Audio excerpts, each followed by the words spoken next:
Hi everyone. Today we are going to start the course of our lectures devoted to the main topics of theoretical aspects of the formation of English language and mainly theory of phonetics and theory of grammar. The course is developed for the third year students. Our first lecture will be introductory. Here you can see the outline of our today's lecture. So we are going to look through the four questions. The first one, phonetics as a branch of linguistics. The second, aspects and units of phonetics. The third, branches of phonetics. And the fourth, methods of phonetic analysis. And we begin our study of language by examining the inventory, structure, and functions of the speech sounds. So, this branch of linguistics is called phonetics. Phonetics is an independent branch of linguistics like lexicology or grammar. These linguistic sciences study language from three different points of view. Lexicology deals with the vocabulary of language, with the origin and development of words, with their meaning and word building. Grammar defines the rules governing the modification of words and the combination of words into sentences. Phonetics studies the outer form of language, its sound matter. The phoneticians investigate the phoneme on the allophones, the syllabic structure, the distribution of stress, and intonation. He is interested in the sound that are produced by the human speech organs, insofar as these sounds have a role in language. Let us refer to this limited range of sounds as the phonic medium and to individual sounds within the range as speech sounds. We may now define phonetics as the study of the phonic medium. Phonetics is the study of the way humans make, transit, and receive speech sounds. So, once again, how humans make, transit, and receive speech sounds. Phonetics occupies itself with the study of the ways in which the sounds are organized into a system of units and the variations of the units in all types and styles of spoken language. Phonetics is a basic branch of linguistics. Neither linguistic theory nor linguistic practice can do without phonetics. No kind of linguistic study can be made without constant consideration of the material on the expression level. So, human speech and aspects and units of phonetics. Human speech is the result of highly complicated series of events. Let us consider the speech chain, which may be diagrammed in simplified form like this. So, starting from the speaker's brain, which is the linguistic level of phonetics, we come to speaker's vocal tract or articulatory level, then transmission of sound through air, the acoustic level, listener's ear, the auditory level, and listener's brain, the linguistic level of perception of speech. The formation of the concept takes place in the brain of a speaker. This stage may be called psychological. The message formed within the brain is transmitted along the nervous system to the speech organs. Therefore, we may say that the human brain controls the behavior of the articulating organs, which affects in producing a particular pattern of speech sounds.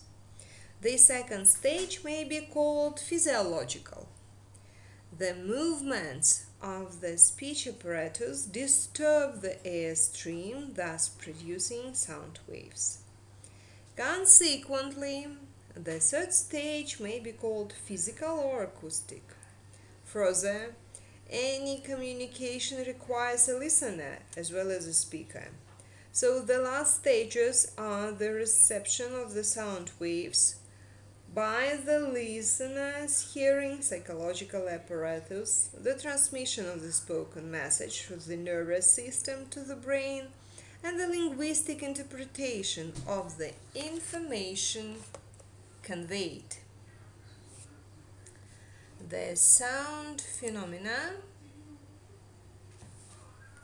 have different aspects. We are going to speak about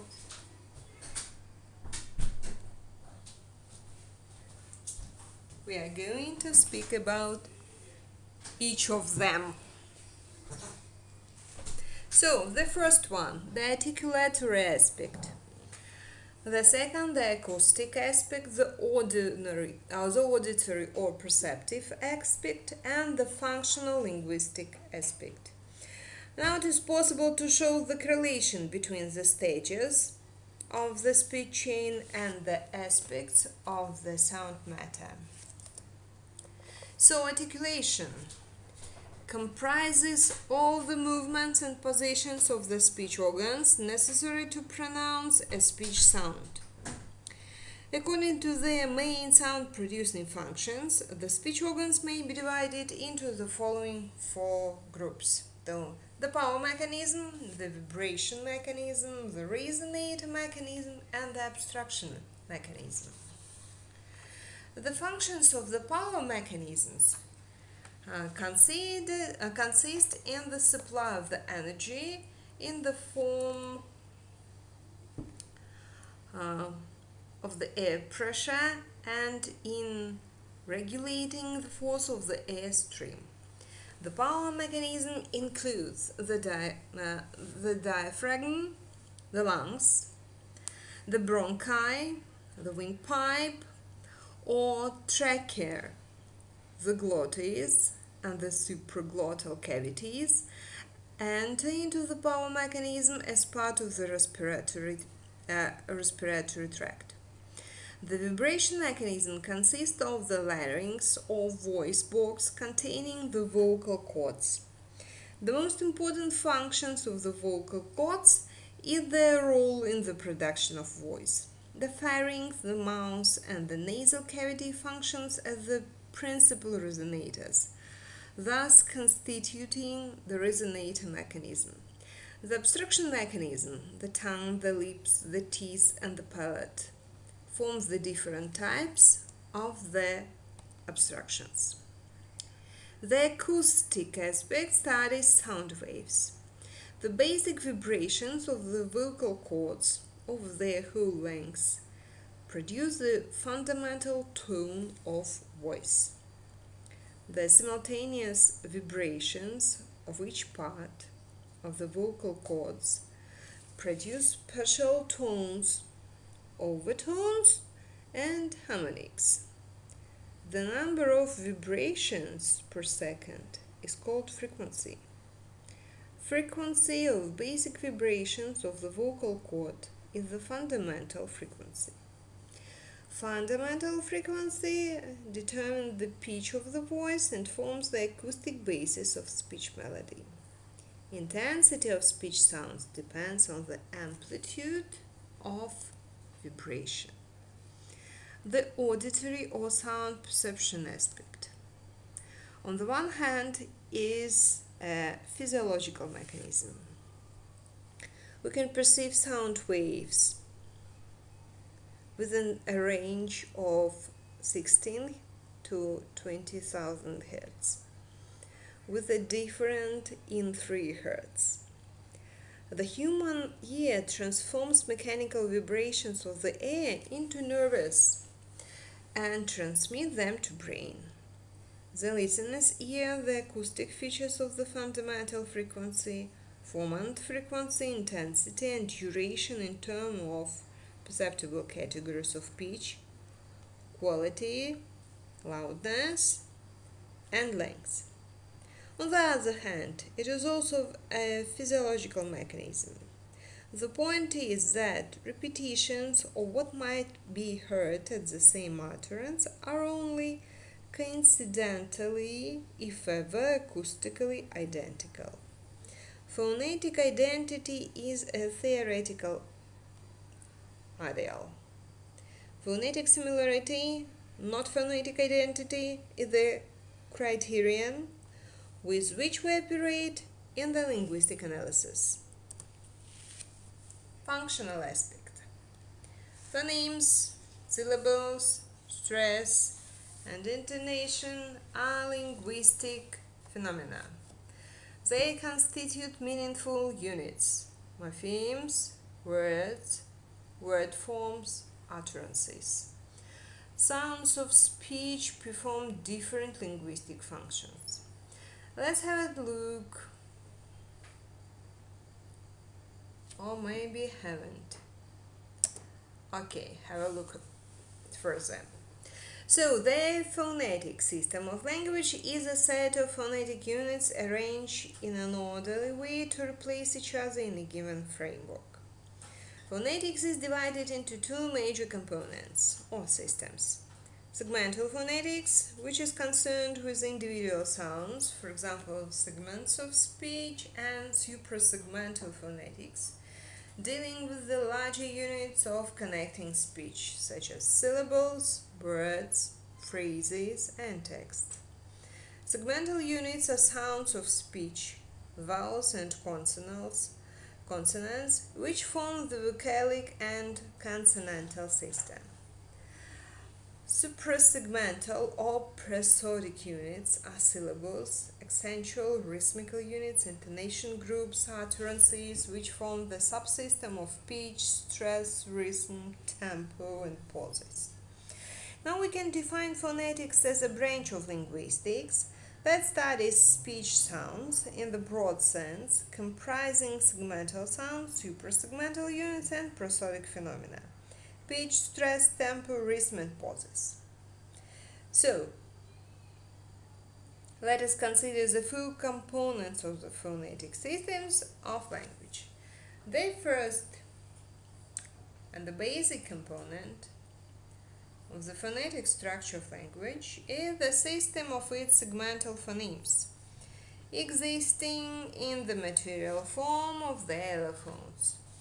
The phonemic component has three aspects or manifestations: the system of its phonemes as discrete, isolated units, the distribution of the allophones of the phonemes, the methods of joining speech sounds together in words, and their junctions, or the methods of effecting vowel, consonant, consonant, vowel, consonant, consonant, and vowel, vowel transitions.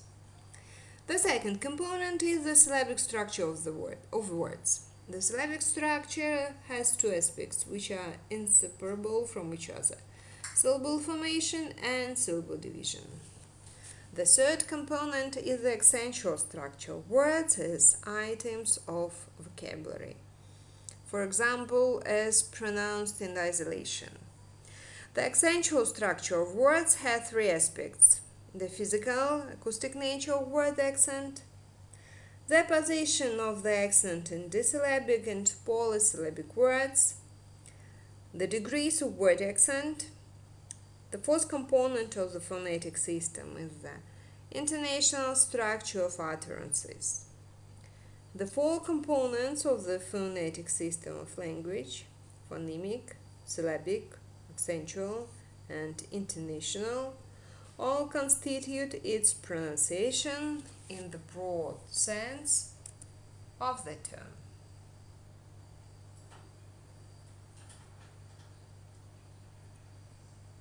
So once again, pay attention to four components of the phonetic system of the language.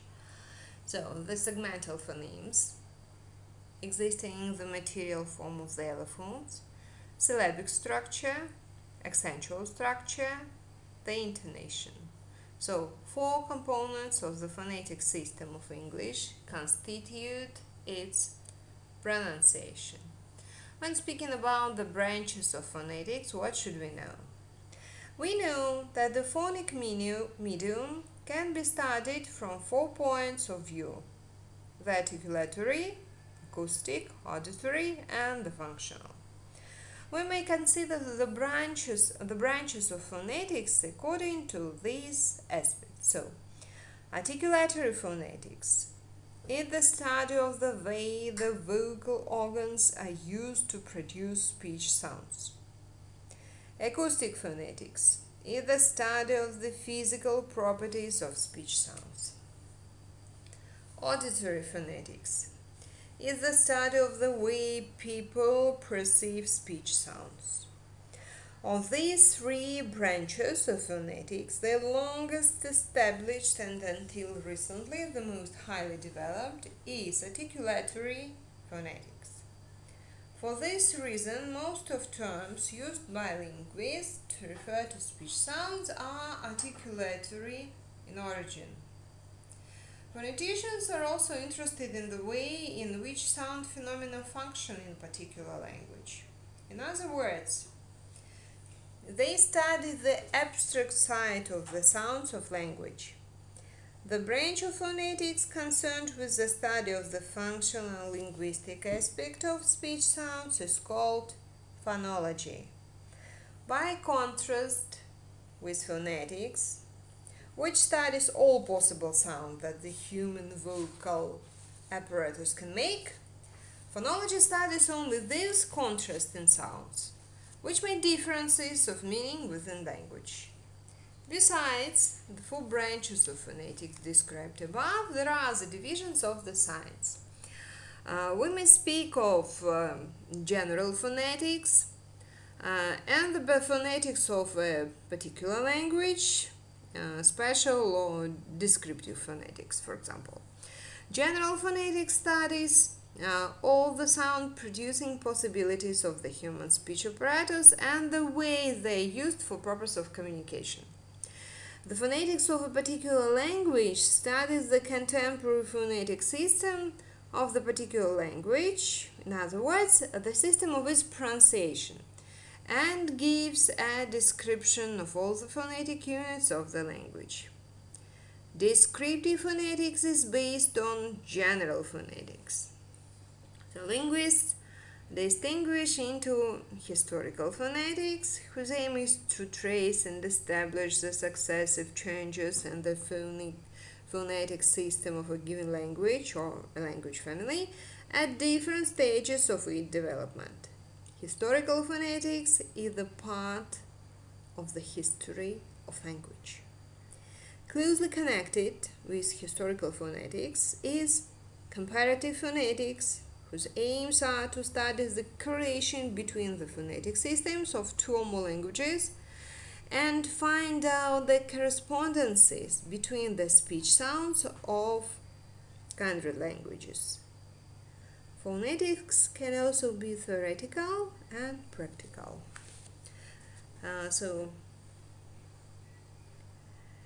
At the faculties of foreign languages in our country, two courses are introduced: practical or normative phonetics, that studies the substance, the material form of phonetic phenomena in relation to meaning, and theoretical phonetics, which is mainly concerned with the functioning of phonetic units in language. This dichotomy is that which holds between theoretical and applied linguists. Briefly, theoretical linguists studies language with a view of contrasting theory and its structure and function, and without regard to any practical applications that the investigation of language might have. Applied linguists has as its concerns the application of the concepts and finding of linguistics to a variety of practical tasks, including language teaching. All the branches of phonetics are closely connected, not only with with one another, but also with other branches of linguistics. This connection is determined by the fact that language is a system whose components are inseparably connected with one another. Phonetics is also connected with many other sciences. Acoustic phonetics is connected with physics and mathematics. Articulatory phonetics is connected with physiology, anatomy, and anthropology. Historical phonetics is connected with general history of the people whose language is studied, and is also connected with archaeology. And phonology is connected with communication theory, mathematics, and statistics. Speaking about methods of phonetic analysis, so we distinguish between subjective, introspective methods of phonetic investigation and objective methods. The oldest, simplest, and most readily available method is the method of direct observation. So, this method consists of observing the movements and positions of one's own or another people's organs of speech in pronouncing various speech sounds, as well as in analyzing one's own kinesthetic sensations during the articulation of speech sound, in comparing them with auditory impressions. So, objective methods involve the use of various instrumental techniques: palatography, laryngoscopy, photography, cinematography, X-ray photography and cinematography, and electromyography. So this type of investigation, together with direct observation, is widely used in experimental phonetics. The objective methods and the subjective ones are complementary and not opposite to one another. Nowadays, we may use the up-to-date complex set to fix the articulatory parameters of speech, so-called articulograph. Acoustic phonetics comes close to studying physics, and the tools used in this field enable the investigator to measure and analyze the movements of the air in the terms of acoustics. This generally means introducing a microphone into the speech chain, converting the air movement into corresponding electrical activity, and analyzing the result in terms of frequency of vibration and the amplitude of vibration in relation to time. The spectra of speech sounds are investigated by means of the apparatus called the sound spectrograph. Pitch as a component of intonation can be investigated by internograph. The acoustic aspect of speech sound is investigated not only with the help of sound analyzing techniques, but also by means of speech synthesizing devices. So here are the short glimpse of our first introductory lecture. The whole lecture text is available at our website okmpu.univer.kz. So you should log in, find the subject, theoretical aspects of the formation of English language, find the supplementary materials and the theory of phonetic lectures. And there you may see the outline of the first lecture and the full text of the first lecture. Please look thoroughly, because during the first seminar we are going to answer the four questions that were put at the very beginning of the lecture. So for today this is all. Hope to see you face to face, if it only will be possible, in terms of our distance learning, but waiting for you attending other my lectures. So thank you for your attention and goodbye.